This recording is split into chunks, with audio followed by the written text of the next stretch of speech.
Oh my gosh, I'm here, you guys. I'm here with the future IG champion. It's Cobra. Ellison, Chance. Ellison, what's up, Cobra? Not much, not much. Just there's an interesting match to come and talk about, but yeah, happy to be here.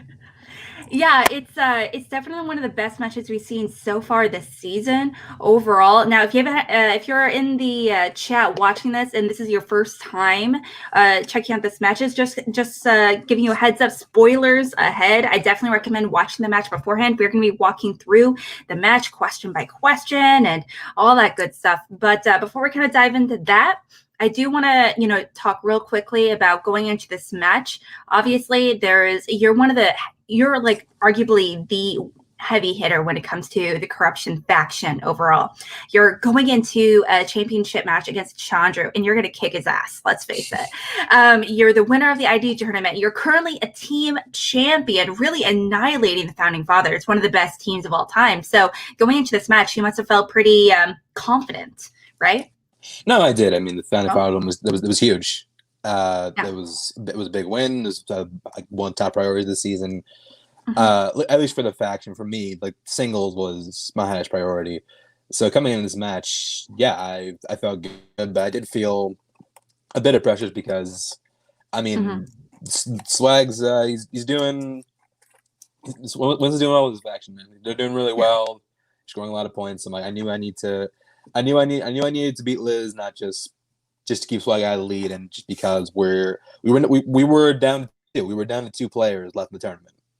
So Yeah. yeah, Yeah, you're not kidding. It's there's a lot of pressure on the corruption faction to really succeed going into this tournament, but also at the same time, knowing that she's done so well in teams and IG, there's a little bit of, I don't want to say relief, but she kind of mentions it in this match later on. Like, we can spread the love around because she's been so hot this season so far.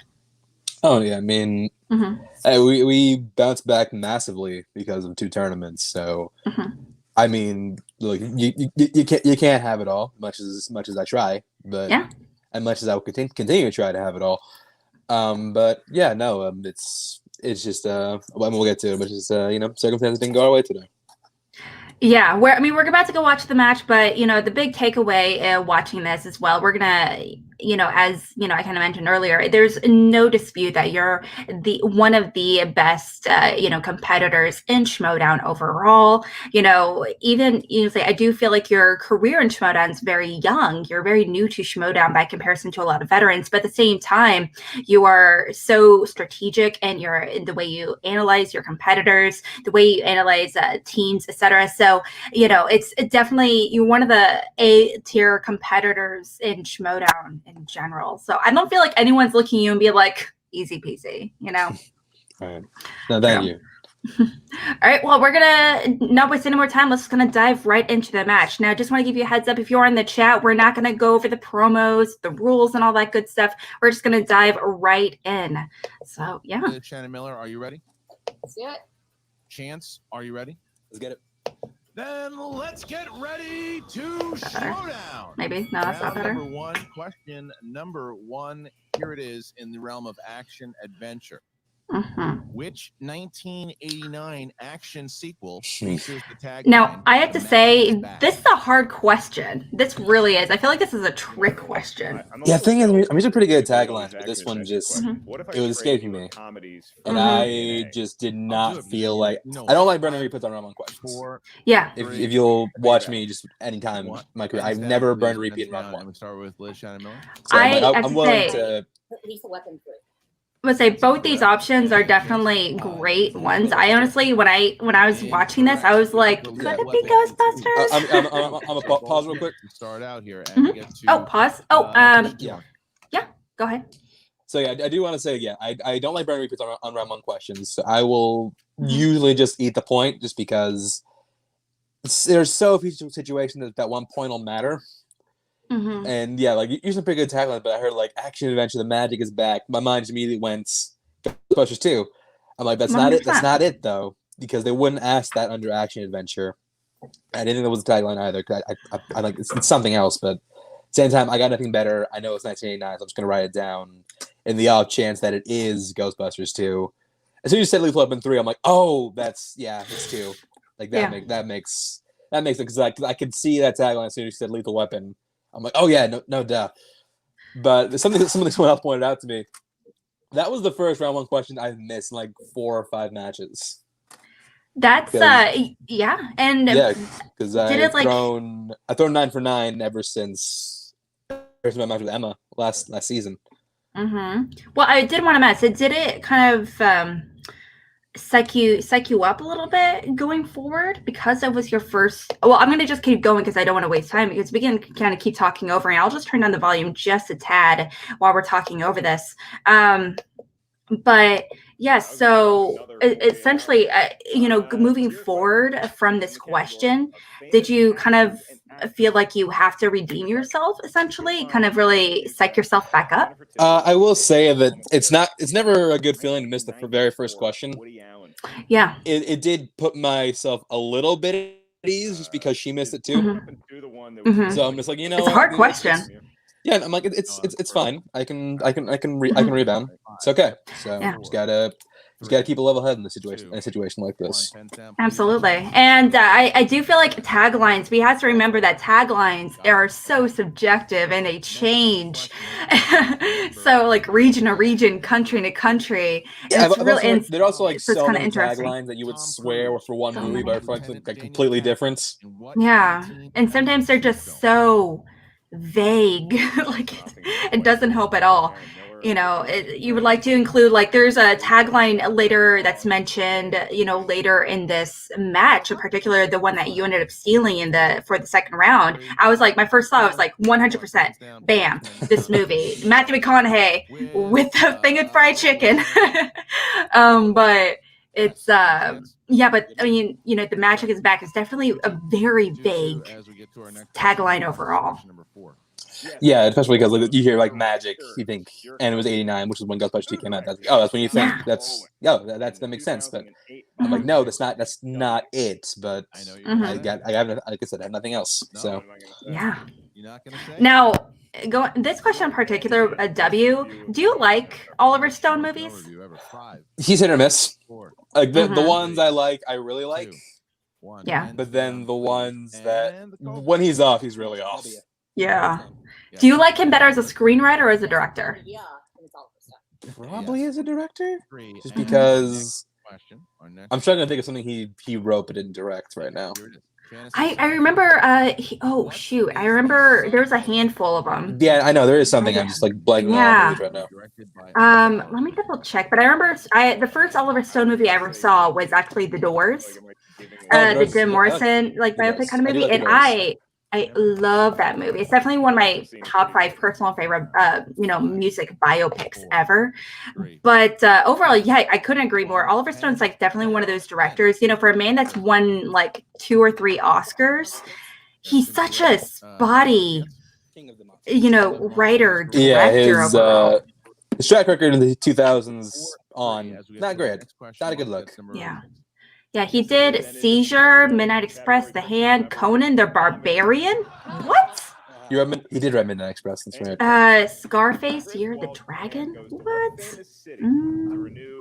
Wow. Yeah, like yeah. I'm like, I knew he directed stuff that he wrote that he didn't direct. But I'm like, yeah, I can't think of anything. Oh yeah, I'm like one of those people that I completely blank on. It's like almost like I'm like that person's like, I know the face, not the name. Yeah. But for some reason I can tell you 10 things they've done. I'll say this one I'm shocked she missed because his National Lampoon's like 2 degrees away from SNL, which he's very good at. Yeah, very surprising overall. Oh wow, I was National Lampoon is also, I feel like that could be its own slice, honestly, because there's so many National Lampoon movies.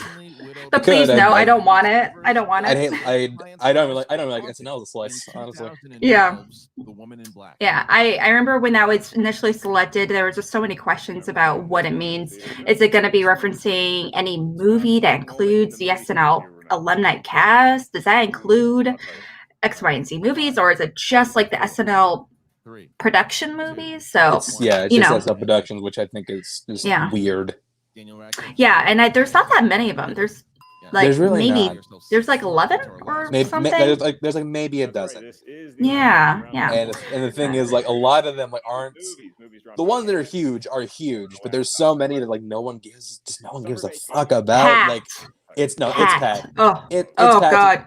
It's Pat is one of the worst ones I've ever seen. It's so bad. It's You know- actively bad. It's horrible. But you know who's the uncredited writer on that film? Who? Quentin Tarantino. That feels on brand to me. I'm not Well, but gonna it's because him and Julia Sweeney are like really good friends in real life. So okay. He came on to do like Punch Up on that movie. Are you really big into are you really big into Tarantino in general? Is he's like okay. Speaking of which, do you like him better as a director or a scriptwriter? Screenwriter. That's really tough. I would probably say because I think the thing I like about the movie is the most is his writing. So I probably like him more as a writer, but he's an excellent director. Yeah, I personally am very hit and miss when it comes to Tarantino as well. But when it comes to his movies, like I read it, like I actually genuinely liked reading a lot of his scripts online. They're everywhere. But some of the movies I don't like as much. Like I didn't take to Pulp Fiction, but I just reading like a handful of the scenes, I was like, this is amazing. Like it's so quotable. Okay, well, you're about to go into the second round in this one. You're 2 points ahead, and I know you said you really obviously effed up by not getting that first point. But obviously 7 points is nothing to scoff at. Obviously, it's fantastic. Mm-hmm. Yeah, no, I mean 7 points is it's a good start. It's a good start. I usually try to be great start. Yeah, I usually try to be like 6 or higher in round 1. Mm-hmm. That's definitely the ideal scenario that you want to be in, walking into the second round. But considering there is a good two-way, like a not two-way, but a 2-point gap here going to the second round. Are you taking that, are you feeling a little more comfortable? Are you taking that little step back and be like, I can breathe now? Yeah, no, I definitely feel like I have some breathing room right now, just because I do have like a little room to work, and I feel like I don't remember if it was on the wheel, but I do remember like there's a good amount of categories. I can crush this. Yeah, like, absolutely. It's usually like a case where like there are less categories on the wheel. There are more categories I'm okay with than I'm scared of on the wheel. So yeah. Well, actually, you know what? Now that I have it here, I do want to just take a minute to analyze this wheel. And now you are definitely one of the most strategic competitors in the game, like I said earlier. Like no one's disputing that. But when you're looking at a wheel, I'm not asking you to tell me your strengths and weaknesses or anything, obviously, but can you just give us a quick synopsis of how you as a competitor analyze a wheel? Because I know you don't find out until like maybe a few hours before, since it's digital. For me, at least, it's mostly a breakdown of like, okay, I try to like put the wheel slices into like 3 different like boxes. Okay. Like box A, category I'm keeping on a first spin no matter what. Mm-hmm. Box B, category I'd be okay with if I got it, but not necessarily sure I keep on a second spin. Box C, category I'm spinning away from no matter what. And yeah, like you look at my Del Rio wheel, for example. I loved that wheel because there were like I want to say like 4 or 5 categories that I knew I could. I thought I could spin. Go 8 for 8, and one was IG, and we saw how that went. But when it came to this wheel, there was a little more leeway. There were more categories I was scared of, but there were more categories that I'm like, I probably wouldn't take us on a first go. But if I ended up on this, I'm not scared of it. Got it. Okay, so you're kind of dividing them into like 3 sections, like A, B, and C kind of thing, right? Yeah, because you gotta be able to. 100% key. Yeah, like what did she put on the wheel? Would I be fine trying to like snake this snake, pun not intended, snake away the strength of her? Because like there are tons of competitors who like have strengths that I know I'm better than them at. Like I'm fine saying this like publicly because I said it on like I think backstage or something. If I'm like against a guy and Tom Cruise is on the wheel and he put it on and I spin it, I'm taking that category because I will totally just dunk on him. I will totally just dunk on him. Yeah. On all 4 of those questions. Because yeah, like if if you feel like you're better in a category than your opponent, you take it because it take a string from them off the board, and it's a good amount of points. It's probably like a good 7 or 8 points for you. Yeah, absolutely. It can be it's a very high risk, high reward. It kind of depends on how comfortable you are as a competitor in taking a slice. How comfortable are you, obviously, not only with it being a strength, but how comfortable are you in not only getting the points, but even if it went to multiple choice, you would be able to get it because you just don't want give them any opportunities to steal. Essentially. And same thing, like someone put Pixar on the wheel against me. First of all, that'd be stupid. But if they did, I would just like, and I got on a spin, I'd take the category and just like, again, just dunk on them because you eliminate the possibility of them getting points that way. So yeah, that's I would love to see. Yeah, I totally agree. I do feel like it's like that's a really great approach to the wheel. You know, it just like you just talking about Pixar, it just reminded me like I would love to see like a Disney Pixar animated family film kind of exhibition match situation between you and Rachel and Brienne Chandler. Can we make that happen? I mean, we did kind of get that, but it was more like the Disney match featuring a little bit of Pixar because.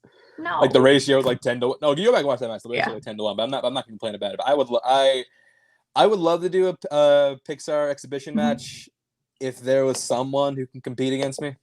Because I'll say it right now. I am the best Pixar player in the game. Nobody's close. Okay, one guy is close. One guy is close. But aside from that, no, there's no competition. Oh snaps, guys! You hear that? You hear that? Best Pixar competitor in the game. And I'm not gonna. Out of respect for the one who's close, I'm not gonna say his name out loud. Of course not. Of course not. And that's just real quickly. I do want to say we had Ice Cube opponents spinner's choice, obviously reboots and remakes, movie release dates. I can't. Festival of Darlings, Sigourney Weaver, dramas, 90s, historical epics. Oh my! I don't even know what historical epic technically means. That's a category that's a category that I think is. I think the category is so fucked because, like, literally, that just means any movie that takes place in the past. It's such I remember we got into this discussion in one of the chats and we had a hard time really narrowing it down and to decide what exactly defines an epic film. Like pause again. Yes, you got it. Yeah, when it comes to the historical epic and drama, I think like epics is pretty easy to find. Something that's like, you know, plus length has like a really broad story. Something like Lawrence of Arabia, Ten Commandments, absolutely. Barry Lyndon would be called a historical epic. Spartacus, yes, absolutely. The drama's part of it, though. I'm like, that opens the door for so many things. That's essentially another biopic slice. Yeah. So it's allows for biopics that aren't necessarily like biopics, like something like I don't know, something like Argo. If people dispute that is a biopic or not, that would fit into historical. I mean, it's about the dude who. No, but the thing, it's not just epics; it's dramas too. That's the thing. So you gotta say like it's not just like 3+ hour like sword and sandal historical based movies. It's like anything that's a historical drama. Braveheart, Cleopatra. Braveheart, but I mean, those be under epic slice, but yeah, I mean, you look at something like shorter, like I don't know, like Bobby, which came out in the 2000s. I do think some people in the chat are also making a really great point. Is that our definition of epic is a little bit varied. I also think of a movie not only with a certain length but certain scope, but also the scope is the important part of the movie. But absolutely, but also usually epics has like there's a lot of visual cues. Like usually I associate it with an expensive, beautiful movie. Like Corey Quinto actually in the chat, he kind of mentions when I think of Gone with the Wind, The Irishman, David Lee's entire filmography. I think that's a fair assessment. But I also shudder at the fact of having to watch Gone with the Wind ever again. But let's look, I will lose on Gone with the Wind all day. I'm never gonna watch that fucking film again. No, so I would be totally okay with it. We would have your back if you never saw it again for sure. Also, it's under the definition I was given, I also realized a lot of movies I thought were epics are technically not epics. Like I would consider the Lord of the Rings trilogy to be an epic trilogy, even though actually, I would agree. That is an epic trilogy. trilogy. That I also would consider like Kill Bill Volume 1 and 2 to be like an epic, but it's just like here's the thing. I think that the whole bloody affair on its own will be like a martial arts epic. Problem is you can't watch that movie. Like it's not available anywhere. Sadly. Yeah, sadly, because I do want to see that cut of the film, but something like that. Like if they did release it, that would be considered an epic. Lord of the Rings, I definitely think falls under the category of epic. I had I can't remember 10 Commandments. Yes, Malcolm X, absolutely. Godfather Part 1 and 2, not biopic or historical technically, but I feel like it's 100% epic for sure. Oh, the Godfathers are gangster epics. Okay, so do they have to be? Does it have to be one movie per se? What are you getting at? I mean, like the Godfather trilogy, is that considered like one? Is that considered 3 epics, or is that considered one epic and divided? I think because it's a continuation. I think the second one definitely be considered epic, because that was like 3 hours plus. So that would be considered epic. The first one, I think, borderlines 3 hours, like 2.5, 3 hours. So I think that you can definitely qualify. Yeah, I don't want to associate epic with anything Godfather 3, which isn't awful, but I just don't care for it. But yeah, it's you can consider that, but they still wouldn't go under that slide because they're not historical. I do think that what we can really take away from this conversation is that it can be very hard to define, but you kind of know it when you see it, kind of thing. I mean, essentially, but I mean, but a lot of people consider, some movies to be epics and other ones not. But yeah, I mean, there's a lot of potential. I can see people arguing the Hunger Games franchise to be an epic, and I'm like, that'd be a terrible argument. That'd be a terrible. It would be, sure. But it could be It could be argued 100%. If that would be something we could have on Schmo-Base one day. But what's my competitor to win the Hunger Games? That would be interesting. Yeah. Overall, yeah. So I think that I really am curious. I'm really excited to see the brave soul that decides to choose that slice for sure. I will predict it's gonna be. I think it's gonna be either Bibbs, Duralde. I think Rocha. I think Rocha might be inclined to take it. I can definitely someone who's got a wide base of classic film knowledge. I don't think would be scared of that slice. Yeah. That's true. Yeah, that category is just. I mean, I wouldn't be scared of it if I got it. I'm just like, that category is just. That could go wrong. That could go so wrong in so many ways. It could be so good, but it could be. It's just, again, like I said earlier, it's high risk, high reward. I do want to kind of continue the match a little bit. Yeah. But yeah, so thank you so much for your just general analysis of letting us know about how you kind of view a wheel as a competitor for sure. But anyways, bonus choice. This is not an ideal way to go for round 2. Yeah, absolutely. Sure. In the realm of festival darlings, are you ready? I am. You go 4 questions in this category. Here it is. Question number 1. Okay.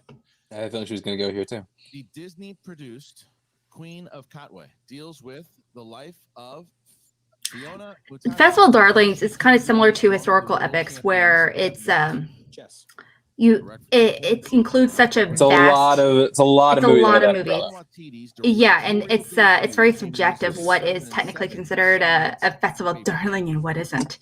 And I also found out some documentaries are still technically considered part of festival darlings, where I was like, what? Yeah, but documentaries, what? It's not a lot you can get out of documentaries. You basically have to ask, what is this documentary about? If it doesn't have a misleading title. Yeah, absolutely. Okay, and I know a lot of pause again, real quick. Pause again. Okay. Yeah, because I do want to talk about this one. This question. Walk us through it. It's a thing where the biggest advice someone ever gave me is trust your gut.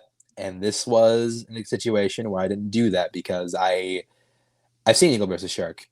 It's okay. I've seen all Taika's movies. Right.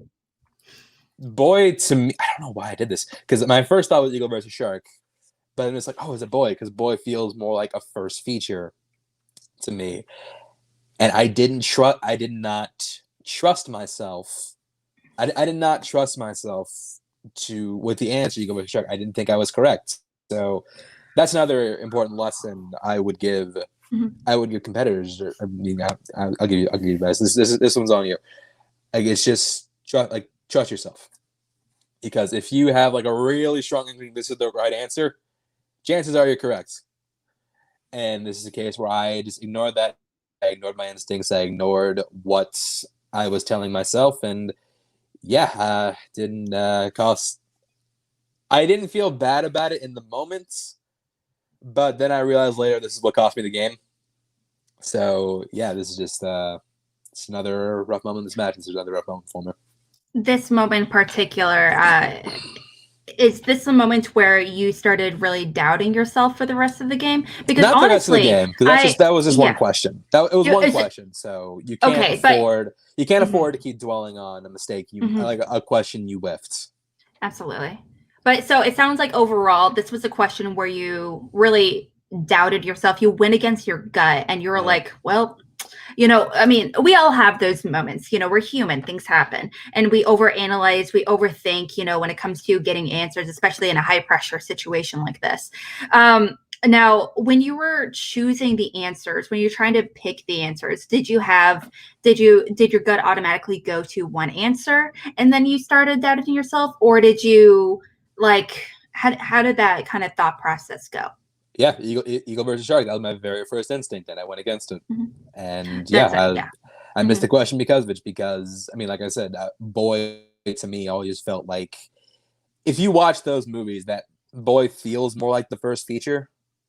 And Eagle versus they both feel like very early Taika.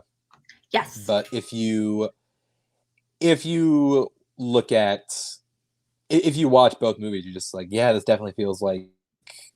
One definitely feels more like an amateur production, or it feels more like a coming out party than the other. So that's kind of where my mind went, and I paid the price for this one, and we'll talk about it later. Yeah, absolutely. But I definitely understand where you're coming from. That thought process completely makes sense for sure. Skeleton Twins, dude, I love this movie. The supremely underrated Skeleton Twins. That's quite good. So great. In The Runaways, Dakota Fanning stars as Sherry Curry, and Kristen Stewart stars as who? Oh, Joan Jett. Joan Jett. Michael Shannon. It was surprisingly delightful and weird in that movie, especially. He just throws beer cans at him. They're like, do better, be cooler. Now, I feel like this is a pretty solid difference. Obviously, I mean, you considering you got opponent's choice, you did really well, honestly. And Festival Darlings, I mean, like we talked about with the historical epics / dramas, it's really such a broad and really vague slice overall. And so I think honestly you did pretty great. Yeah, I mean, the first time it was spun, when Bibbs did it, I was horrified of that category because I saw the questions he got. I'm like, you know what, forget this. But as it's been spun in other matches, and as I got more into indie movies, the category, I just started seeing the category in a different way. I was just I'm like, I'm not I'm not scared of this category anymore. So I mean, I don't know if I take on it for a spin, but I'm not terrified if I get it. Not kidding. It's I definitely the more you get comfortable with a slice, it's just you're less likely to make it a real I gotta avoid it at all costs kind of weakness for sure. And Shannon, here we go. And I like how both you guys are actually kind of similar. You guys are both dressed in black. You both have the black hats. You're still wearing your black hat. So it's kind of interesting. The competitors have this kind of uniform situation going on. Right. In what film about Robert Bilot's case? See, I was waiting for a challenge on this one. Why is that? Dark Waters. Is because if she said Dark Water, right, I would have thrown the question challenge here for immediately. Liz at Because there Mhm. is a movie called Dark 13-9. Water. Question 2. Wow, And- good to know. Yeah, absolutely. Yeah, so I've been, that was one I'm just like, ooh, I could totally challenge that. Someone said Dark Water, because that would totally like kneecap a game. Oh, whoopsie! I just realized I am on my personal thing, not on the premium account that we have, guys. I promise we have a premium account now. So just want to give you a heads up. I'm just actually gonna switch. So we don't have to do that again. Whammy. Do do do. There we go. And okay, that's pretty much the same. Okay, we're good. We're good. Okay, so now overall, now you're still, just like in round one, you're still 2 steps ahead of Miller. And let's face it, she did very similar. She did like the same. She has pretty much the same. She did the same in round 2 as you did. So are you going into the 3rd round? Are you feeling a little nervous? Are you feeling a little extra confident? Are you feeling like you can take a step back and chill for a bit because of the points deficit? No, yeah, or I felt like being up going into round 3 is always a good. It's always a good place to be. Of course. But I'm not gonna kid myself, because I've been in that situation once before. I still lost, so I still need to. I knew I still need to be on my toes. Absolutely, for sure. Yeah, and Shannon Miller, obviously, as we've seen before, and we see again, she's definitely one of those. I feel like she's definitely one of those competitors that we constantly underestimate. She's not a competitor that we talk about all that much, or maybe she's more appropriately rated, just because she is talked about really well, but no one really talks about her as like one of the best in the league. I think she's respected the correct amount, because no one's ever gonna say like Liz is a bad player, because she is. 100%. Yeah, she is like she's a good player, like honestly. Absolutely. That's what you can say about Liz. Just the fact she hasn't been around a whole lot. That's true. And she's also she's not very vocal on social media when it comes to Schmodown. She doesn't have like her own YouTube channel where she's like, hey, everyone come hang out with me and on Twitch or something, things like that. She's not constantly doing that kind of promotion. So she's not front and center as often. I do think that if she was much more front and center, within on social media and everything, I do feel like she'd be talked about a lot more as a, one of the better competitors for sure. Yeah, I mean, she's proven she can hang. It's just it's just like the amount of time she spends on the show. It's not a whole lot. It's kind of like Erwin. She comes in, she answers questions, she leaves. I do want to know, Shannon, obviously one of the best managers in Schmodown, no question about it. Obviously, definitely is in contention for Manager of the Year. Now, as a manager, what is she doing to read and recognize you as a competitor? How is she what is she doing to you to kind of help refocus and calm you down and keep your eye on the ball to get those points? You want to pause real quick so I can get this answer? Oh, crap. Oh. All right, and now we get to our. Yeah, sorry. Hit my headphone cord, but yeah, no. So what Shannon's, she's really good at like recognizing the psychology of the game. She knows what effective situation will have on different players, and so she knows like a situation like this where, like I get a steal, I'm still up. Like I'm still. I could be a little shaken, and if my round doesn't go my way, then I could be in like a really bad play. But she's always gonna remind me like anything could happen. So you can be down, you can still come back and win. That's not a problem. So yeah, it's just a matter of reminding her competitors that it's not over. Like absolutely, this game is 3 rounds, so you still have leeway. Well, like you said, you do still have leeway. You are the favorite, obviously, going into this match and going into this round. I was not actually. I was the underdog. Really? Technically? This ain't team. This is singles. Yeah, okay. If You're you right. look- You're if you totally look right. at- I'm mixing up. I'm mixing up the conversation around No, you. and that's the thing. Like, if you Mhm. look at like the reputations in the league, I'm obviously the favorite, and that's not a slight against Mhm. Liz, but I'm a 2-time champion. So yes, Yes. I'm gonna be the favorites in the eyes of the fans. Mhm. It's like just based on like what I've done for the league in general. But if you Mhm. look at like singles in particular, I mean, she's 4-2, I'm 3-3. Mhm. So Yes, it's pretty yeah, it's pretty absolutely. clear cut who the favorite is here. Mhm. Yeah, absolutely. I do think it's one of those things that your singles record does not really dictate your being knowledge, though. I'll talk about that later. That is your record. I mean, that's technically your record, but absolutely, that does not reflect, your overall knowledge as above. It doesn't reflect that you are in the running to be an IG belt holder and you currently have a team's belt. It's hard to really create a combination record of everything, if not impossible.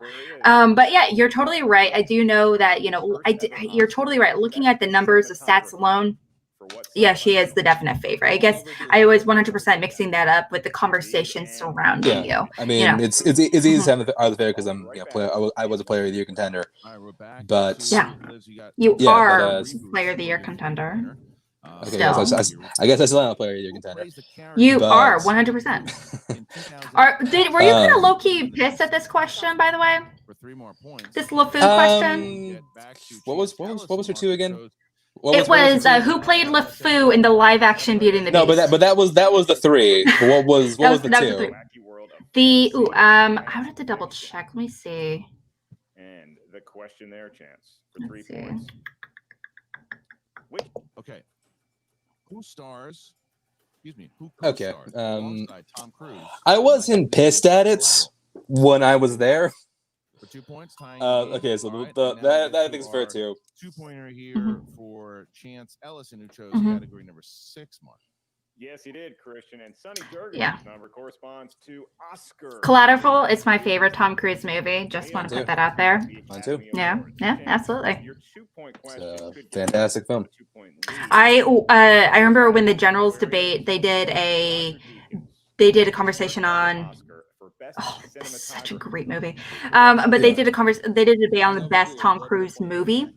And not particular like best Tom Cruise role or scene or anything, but overall movie. And in order to get in the debate, you have to send in your like top 3 or 4. And Collateral, number 1, hands down. Like interesting. Obviously. Okay, is that a little on the easier side of a 3? Sure. Yeah. They did give the wrong year on that question too, but I'll let it slide. Yeah. Is that true? Beauty and the Beast came out in 2017 and not 18? It did. No, yeah, it did March 2017. Oh. Yeah. So, I mean, it doesn't change. It doesn't change the question itself, obviously. I know, but like it was still like a little easier. But it's a 3. It's a 3 random pick of the draw, so it's whatever. 3 more points. Yeah, I do want to mention Canada Rocks. You're totally right. 2-pointers. I mean, they're 2-pointers. They should be easier. Absolutely. I do want to mention that point in particular. I'm not mad at it, but it was like to me it was very quick. It's a very popular, easy, very mainstream movie overall. Yeah. And so to me, I'm like, my brother would know that answer. Billion dollar fucking film. Yeah. Yeah. So I'm just like, here it is. Obviously, like, come on. Okay, now. I mean, like. When I heard release dates, I'm like, yes, here we go. This is where she drops it. That came out in what year? Yeah, and then. In my cat after her, 1995. So pause again. Oh right, okay, pausing. So I do think that is. I think that's a good 5 because. That's a solid 5. Yes. It's an obscure film. A lot of players would probably whiff that. If they got it as a 5, definitely. It just went to the worst possible person. And by worst, I mean best possible person it could have gone to. It's just like it's always like a breeze when you get a question about one of your favorite films. So yeah, like on paper, I think that's a good 5. it just went to the absolutely wrong person. Absolutely. I totally agree. It's it's just like, talking about, the singles championship match between Ben Bateman and Dan Murrell, obviously. I knew like none of those questions, but for some reason I knew that 1408 question so fast. I was like, the Blue Dolphin, 1408, 100%. I didn't even know it took place in New York City. I know that hotel name though. But sometimes I didn't even know the hotel name. I just knew it on the premise. I just guessed on the premise. I don't, yeah, but sometimes it's just like one of those movies that just kind of sticks for you. And I don't want to say it's luck, because it's not luck, she's clearly knowledgeable about movies, obviously. But sometimes, if you get a favorite movie, you do need, yeah, you're not going to keep it competitive just on luck. That's the thing. So it's not all just luck, but when it comes to like random picking, yes, it is. And you'll get the opposites out of that. And we go to mine. So go ahead. Like, statistically speaking, how likely are you to get it? Are you going to get like a personal favorite movie as a 5-pointer question? I mean, like, how likely are you going to get a collider, like a collateral question, as a 5-pointer? You would 100% get that. So it's, sometimes. Yeah. Now, your question here. Well, hold on. Sweet baby Jesus. Let me just hear this real quick. If he wants to win it, Christian. 2010s. Okay, so at that point, I heard 2010s. I'm like, okay, you know what? Yes, I'm gonna do it. I like this category. I've seen a lot of movies from this decade. I can do this. Chance, your question. For 5 points, and more importantly, the win to advance in the Schmodown tournament. You'll find alien species such as the Thurn and Tharks in what 2012 science fiction? Pause it again. So I heard this. I'm like, oh, please say the blanks. Please say the blanks, because I know that's the world's end, and I would have put that away, no problem. But then I heard Thurn and the Tharks. I'm just like, in 2012 stuff. I'm like, oh crap. So at this point, I'm just trying to run through every single sci-fi movie I can think of that came out in the year 2012. I'm just like, okay, it's not Avengers. There's no aliens in Looper. It's not Prometheus. And that was basically the thought process for this one, because based on the name of those aliens alone, I had nothing, absolutely nothing. And we find out later it's John Carter, and I'm just like, okay, in the end that makes sense, because I mean, it makes sense. Came out that same year. It's not one I'm super familiar with. I've seen it like once or twice. PJ's seen that movie an unnatural amount. I think he's seen like 5 or 6 times, which is ridiculous. No one should ever watch John Carter that much. I mean, I feel bad for them, fine. For sure. It's fine. It's not like the worst thing in the world, but honestly, you will get much more out of the movies that John Carter inspired than you will ever get out of John Carter. There's absolutely no reason to watch John Carter more than once. But yeah, I mean, it makes sense. It's just one that's just it slips my mind. I went with another sci-fi film that I remember very little of from 2010. 2012, I should say. I'm honestly like, I'm surprised. That's definitely another movie that I'm very surprised that's not an IG. I feel like it's such an IG movie. John Carter? Yeah, 100%. It's based off a book, right? I'm not saying it should be, but it's definitely it's definitely in the conversation of. It makes sense. I don't want to watch John Carter again, even before this match. Even before this match, because there's so many movies that I've seen like once or haven't seen, that I don't want to spend 2 hours watching John Carter again. So yeah, that's my whole thing on this. But just we can press play now. We can. I totally get it. I have no desire to watch the sequels to Back to the Future. Oh well, that's another conversation. I don't like the movie, so I never saw. You've seen them. You've seen them. Okay. No, I've seen Back to the Future, the first one. Oh yeah, but I haven't seen the second or third one. I've seen clips from them.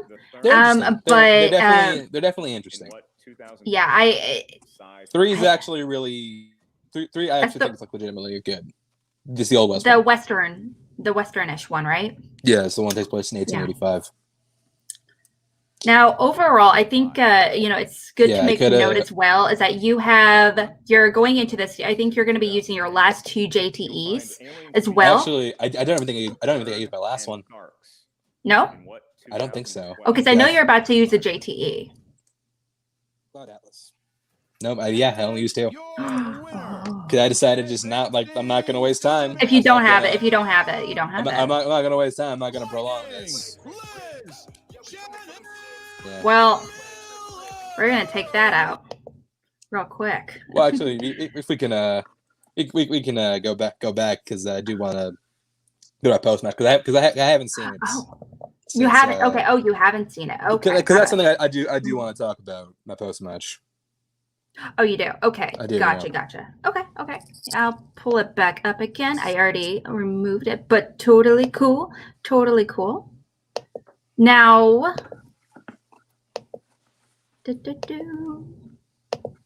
wham. Wham. And that was 100% a Deadpool reference. Wham. John Carter was Yeah, so they said John Carter. I'm like, oh yeah, no shit. Now, I do have to say, Cloud Atlas. If we want to talk about weird, pretentious movies, that's definitely in the conversation. It was so bad. The Wachowskis, it's so ambitious, but the Wachowskis are not good directors. They're really they're not. not. That's why I'm so scared they're doing like I don't know if they're doing just one more Matrix movie or if they're doing another Matrix trilogy. Well, Ugh. I don't think I said 51 Matrix movies. It's only one, and it's only one movie. It's only one of the Wachowskis. So maybe it's the more talented one. Oh, there you go. I thought it was both, but yeah, I always associate when I think of Wachowskis, I think of them as a duo. I don't think of them because they directed everything together. Yeah, they're like Ethan and Joel Cohen, essentially. Like Exactly. I very rarely think of them as individual directors. Everything they've done together, but yeah, everything after like Matrix is just crap. The Matrix sequels are bad. I know people like love Speed Racer, but that movie's not very good. Cloud Atlas. It's fun, but that's all it's got for me, honestly. Cloud Atlas and Jupiter Ascending. I don't care what you say, but Jupiter Ascending is fucking awful. Like if you ever watch Jupiter Ascending. Do you like Jupiter Ascending? Oh my god. No, I watch it and I'm like, it's so bad, it's good, it's campy. I mean, yeah. I also admire the really cool world building that it also includes.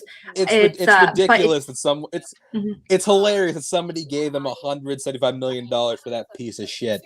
Oh, yeah, that should have never happened. Yeah, okay, I'm gonna move along to your section here. Yeah, because this is the really interesting. This is the really interesting part for me. Obviously, Chance got to be pretty devastated here on this one. You know, I know that understand the fucking millennium. We're in the lead for the majority of the match itself, and round 3. I gotta say, those glasses are so cool. You have on. They're like usual sunglasses. All right. Oh yeah, thank you. The nice ones, yeah. This is big. This is so you, based on your initial reactions, it seems like you're reeling. You know, you're like, are you just like, I should have known that? I'm pissed. How are you feeling? It's not an I should have known that case because I'm just like, yeah, that's when I wouldn't have pulled. It's a case of, it's a lot of things actually. Well, one, I lost a match by whipping the 5 again, which keeps happening. Like, it's just a case of, it was a case of mounting frustration. It really was, because it sucks to lose. It sucks to lose at least 3 matches you could have won by doing the same thing back to back to back. Because like Oyama could have been able to hit the 5, would have been able to hit the 5. Bibbs would have been able to hit the 5. Liz would have been able to if I hit the 5. It's just, it's frustrating, and it's the more frustrating part is like it's not like I played poorly, like 19 points, which is my cap. I always put up like great. It's a great 19. Yeah. It's a good score. It's just like it's never enough. Yeah, which sucks, and yeah, it's just a thing where like I always end up picking the wrong 5 for myself. And the worst part about it is like it's not something that I can it's not something I can just like prep for. I mean, I can try to expand my knowledge in any way I can, but like picking 5, like you just pick a number and just hope you pick something you know. Mm-hmm. And that's just Yeah, it just I would doesn't actually it just never goes my way, as far as and the it sucks. that you are, Chance. So And Absolutely. I must be I'll disappointed see the photo myself. on words, but I will ask you about round 2. I mean, you spin opponent's choice. That's a tough draw for anyone. Once you got hit with Festival Darlings, what was your mindset going into round? Were you an athlete growing up, I Chance? was, yeah, I was. I feel like I can tell watching this interview. Which is which is why I feel like I'm so, which is why I feel like I'm good at this, because I was born and raised with that competitive edge. Yes, you can tell. Absolutely. I just watching this interview, I feel like because my brother, he played baseball, he played football, and all that good stuff. But watching you do this interview, you have like the same body language as like I remember seeing my brother after like a big loss kind of thing. And my brother's was a pitcher in college, and so that's a lot of pressure, obviously, for anyone. So if you're not pitching well, the game's not going to go well. No, And so I recognize. It's not gonna Yeah, it's not going to do well. But looking at your body language, and I remember I got flashbacks of my brother, him playing a little bit.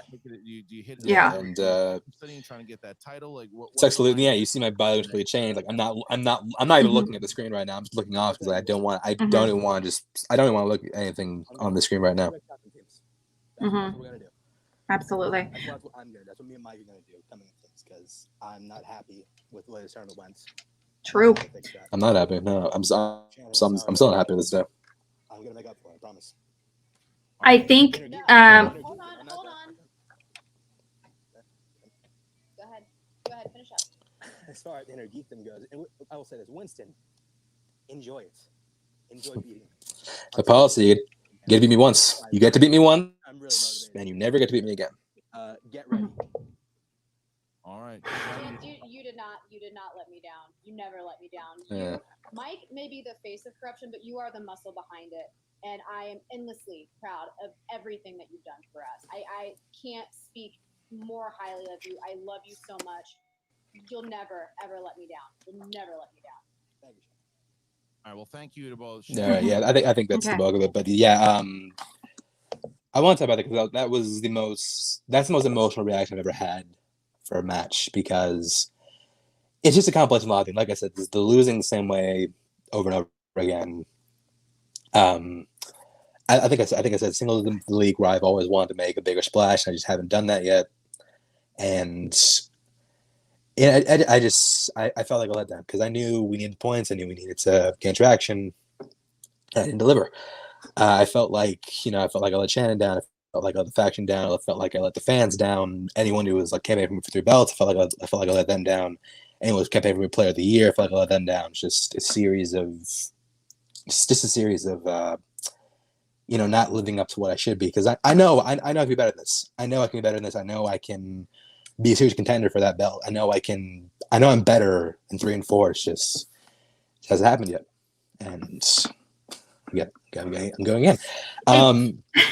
It's just a thing where it's just frustrating. Mm-hmm. It's really frustrating. I can't imagine.